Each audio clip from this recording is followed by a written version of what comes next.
How to reopen Snapchat's already viewed. In today's video, I'll show you how to reopen Snapchats you've already viewed. If you accidentally tapped away from a snap or just want to see it again, I've got you covered. So let's get started. Before we start, keep in mind that Snapchat can be only reopened once and only if you haven't left the chat screen or closed the app. After that, they can't be viewed again. So let's open Snapchat and go to the chat from where you want to simply reopen or revisit the chat.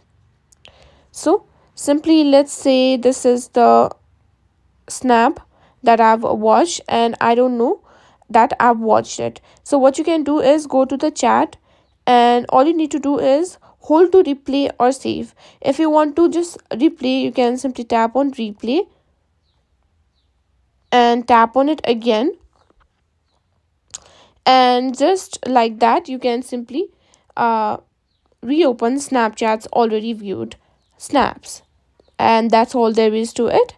So that's how you can reopen snaps you've already